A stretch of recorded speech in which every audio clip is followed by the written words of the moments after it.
આ પાઠ તો શિવને શક્તિનો છે. હા, તમને સાચું કહું, આ પાઠ શિવને શક્તિનો છે. રામદેવજી મહારાજને થે 650 વર્ષ થયા અને આ પાઠની પરંપરામાં આરતીમાં આપણે બોલીએ છીએ કે પહેલા યુગમાં પહેલા જ રાજાએ પાઠ માંડ્યો, હોનાનો પાઠ હોનાનો ઠાઠ, અને એમાં 5 કરોડ તરી ગયા. કેટલા? 5 કરોડ.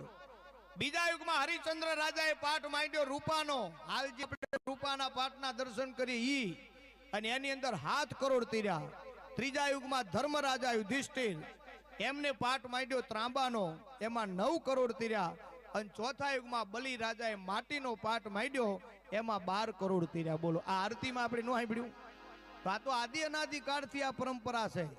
પણ એમાં ચોથા પાઠમાં માટીના પાઠ આવ્યા ને, એમાં 12 કરોડ તીર્યા. બોલો, હોનામાં 5 જ, હોનું હતું ને એમાં 5 કરોડ જ તીર્યા, પણ માટીમાં 12 કરોડ. એટલે એનો અર્થ એ છે કે વર્ષો